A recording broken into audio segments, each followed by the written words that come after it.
Vamos continuar nossa aula sobre inferência sobre vetores de média de duas populações normais multivariadas, casos homocedástico de independente, né?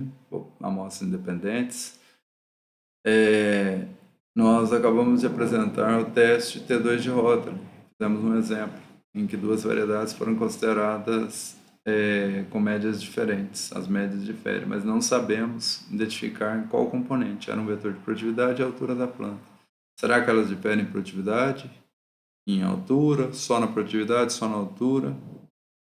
Como foi rejeitado, não sabemos dizer qual é. Se elas não diferissem, seria considerado igual em altura e produtividade. As diferenças amostrais eram meramente do acaso. Então agora nós vamos tentar identificar onde estão essas diferenças, que são as regiões de confiança. Então uma das primeiras alternativas é a região de confiança. Então, se o P igual a 2, a gente consegue fazer isso, o P igual a 3 a gente consegue, mas se o P for maior que 3, como no caso de uma população apenas, não é possível, né? Então, nós queremos fazer a região de confiança para o parâmetro delta, que é a diferença dos vetores de médias, μ1 menos μ2, a partir da distribuição T2 de Rotary. A gente podia fazer as marginais usando T, as marginais usando AT com proteção de Bonferroni, né? E que a gente vai apresentar posteriormente. E as marginais usando a T2 de Rotary. Aqui é que a gente quer a região, o hiperelipsoidal. Então não vamos projetar esse elipsoide nas marginais por enquanto não, será no próximo assunto. Então a região de 100 vezes 1 menos alfa por cento de confiança para a diferença de médias de amostras independentes é o conjunto dos valores delta pertencente a RP, né, que é o delta refere o componente 1, é a diferença das médias do 1 para o 2 para o componente para a variável 1. Delta 2 é a diferença para a variável 2, entre a média da população 1 e a média da população 2 e assim por diante. Então, até a PESMA componente ou PESMA variável. Então, nós temos que essa quantidade aqui é uma quantidade T2 de Rotary, quando considerada amostral. Então, se essa quantidade, dados os vetores de médias amostrais, veja que está minúsculo, e a matriz de covariância amostral combinada, se essa quantidade, veja que eu inverti a ordem aqui, ó, delta menos a diferença das duas médias. Tá? Isso dá y barra 1 menos y barra 2, y barra 2 menos y barra 1 menos delta. Né? Ou, se a gente inverter o sinal, né? Se a gente multiplicar por menos 1, fica y barra 1 menos y barra 2 menos delta. Invertendo a ordem aqui, multiplicando por menos 1 e trocando a ordem dos componentes. Então, isso aqui é transposto, essa diferença transposta, vezes a inversa da matriz de variância com variância, vezes essa quantidade. Ponderado por isso aqui que vem da distribuição T2 de Rotary, que tem a ver com a variância da diferença das duas médias. É 1 sobre N1 mais 1 sobre N2, simplificado, achando o mínimo, dá isso aqui. Então, se isso aqui for menor ou igual a essa quantidade proporcional ao quantio superior alfa, 100 vezes alfa por cento da distribuição F, com P, N1 mais N2 menos 1 menos P graus de verdade, então multiplicado por N1, N2 menos 2 vezes P, dividido por N1 mais N2 menos 1 menos P, todas as distâncias, para todos os valores de delta pertencente ao RP, que essas distâncias sejam menores do que esse valor aqui, esse quantio superior da T2 de Rotary, que é proporcional ao quantio superior da F, e a constante de proporcionalidade é essa quantidade aqui, são valores plausíveis para serem a diferença das duas médias populacionais, μ1 menos μ2. Veja que a região de confiança é para a diferença das duas médias populacionais. Os valores de delta para os quais essa desigualdade é verificada são valores plausíveis para representar o vetor de diferenças com uma confiança de 100 vezes 1 menos alfa por cento. Então, nós devemos, no caso bivariado e no caso trivariado, podemos fazer uma região elíptica e uma elipsoidal, né? Que é o caso tridimensional, uma bola de futebol americano no espaço. No caso maior que duas dimensões, se a gente quiser verificar, a gente tem que verificar algebricamente se essa desigualdade se verifica ou não. Se ela se verificar, o candidato delta que você substituiu aqui vai ser um candidato plausível para ser a diferença de médias. Caso contrário, não será. Então, a gente pode verificar alguns candidatos, mas não podemos plotar a região graficamente. Então, é bem simples, né? Então, nós temos a região de confiança. Então, vamos fazer isso para o exemplo anterior, das duas variedades de milho, que nós rejeitamos a hipótese de igualdade do vetor de médias. Né? Então, o 0, 0, que era o nosso delta, foi rejeitado como um vetor plausível para ser a diferença de médias, porque μ1 menos μ2 não foi considerado igual a zero. Né? Um vetor de zero que seria o nosso delta.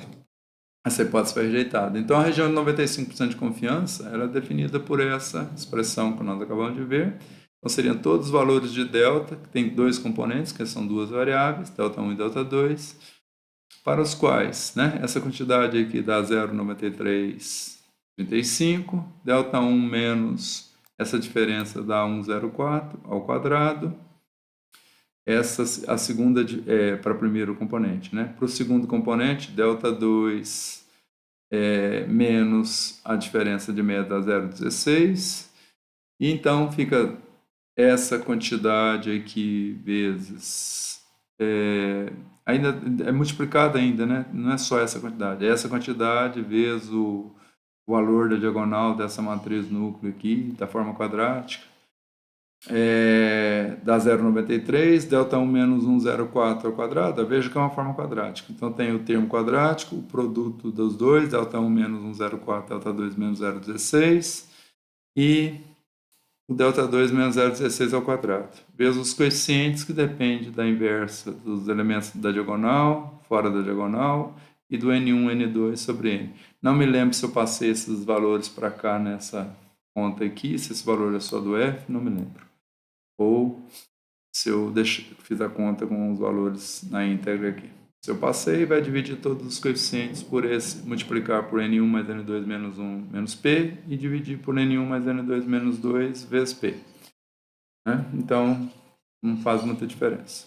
Então, todos os delta 1 e delta 2, que satisfizerem essa desigualdade, estarão dentro da elipse. Se eu usar um software para plotar uma equação elíptica, que é essa equação aí, obtém essa elipse aqui. Componente delta 1, que é o μ1 menos μ2 para a variável 1, e aqui o μ1 menos μ2 para a variável 2, que é o delta 2, esse segundo eixo. Então, a gente tem essa região de 95% de confiança. Todos os valores de delta no interior dessa elipse, ou na elipse em si, na linha da elipse aqui, no contorno, são valores plausíveis para serem o vetor de médias da população. Valores fora da elipse não são plausíveis. Então, o 0, 0 está fora da elipse. Então, por isso que nós rejeitamos a hipótese de que as duas médias eram iguais. Mas também a gente pode verificar aqui, se a gente projetar a elipse nesse eixo, eu não projetei aqui não, projetar aqui, a gente verifica que o 0 para esse eixo não está contido nessa projeção. Então, μ1 menos μ2 para a variável 1, que é a produtividade, é maior que zero. Verdadeira média, para qualquer posição que seja a outra variável, ela é maior do que zero, porque a projeção aqui vai dar um pouquinho maior que zero. Então, eu posso afirmar que a variedade A, que é μ1, que é A1, tem média μ1 maior do que, significativamente maior do que a da variedade B. Tem altura maior que a da variedade B. Agora, no eixo 1 está a produtividade. Então, essa diferença aqui é para altura. Aqui é para produtividade. Se eu projetar a elipse, aqui eu fiz a projeção, dá menos 1,29 a 33,37. Abrange o zero. Então, o valor μ1 menos μ2 para a produtividade, para a variável 1, pode ser zero. Então, não há como afirmar que as variedades A e B diferem em média uma da outra. Então, elas são igualmente produtivas até que se prove o contrário, com 95% de confiança. Mas a variedade A é mais alta que a variedade B, e isso é o que causou a rejeição da hipótese. Um componente levou à rejeição, porque simultaneamente o 0, 0 não está presente. Não pode ter a mesma média e a mesma altura. Então, no próximo exemplo, a gente vai ver essas projeções, que são os intervalos de confiança simultâneos. Então, que seriam combinações lineares desse parâmetro delta, L' de delta, igual nós fizemos para L' de μ anteriormente.